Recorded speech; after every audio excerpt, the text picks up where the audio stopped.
Hey everyone, it's Guardian Mo's back online. So, I wanted to touch on the Lucy Connolly situation. I know I'm going to get a bit of stick for it, for putting my point across and making this video. But I heard about yesterday what happened to Lucy Connolly.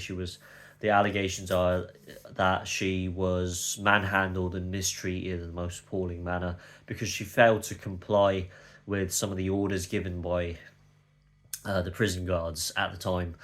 I'm not going to go into full detail of what happened, but you can go dig up the details for yourself and look into it. But I wanted to touch on that kind of media sensation that's created around Lucy Connolly. In my opinion, and you can disagree with me all you want, I think that this case with Lucy Connolly has been blown way out of proportion, to the point where it kind of overshadows the other cases related to other political prisoners. It feels like there's so much media hype and so much media sensation putting Lucy Connolly consistently in the spotlight that other voices from other political prisoners just aren't heard. Like nobody hears about, for example, Wayne O'Rourke. I believe that's how you pronounce his name. So he was locked up behind bars for 3 years. Well, he's sentenced to 3 years now, for tweeting about that Southport killer, Axel Blueberry Banana, telling us that he was a Muslim. And it turns out to be true. So his case is even more ridiculous and serious compared to Lucy Connolly, but he doesn't even receive not even remotely close to the same amount of media coverage compared to Lucy Connolly by, platforms like GB News and Talk Trash TV, and particularly Dan Wootton as well. This is the first time I'm actually going to levy some heavy criticism for Dan Wootton, but he basically made a live stream show talking about the whole Lucy Connolly thing, and it was his thumbnail that got me. That insanely clickbaity thumbnail. He was making Lucy look like she'd been beaten, bruised, attacked by these prison guards.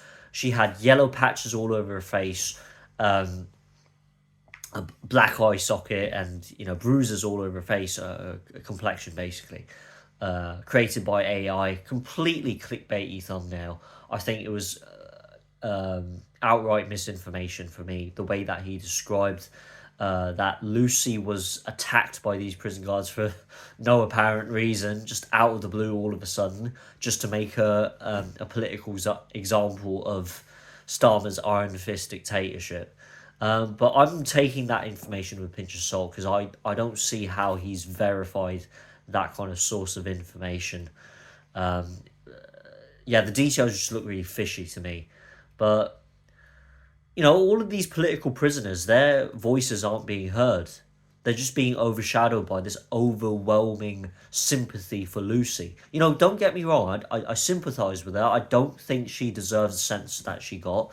I mean, 2.5 years for tweeting hurty words and then deleting it after she regressed to put up that post.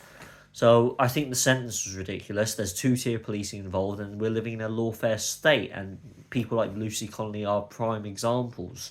But having said that, it's just like, talking about Richard Tice as well. He paid Lucy Connolly a visit.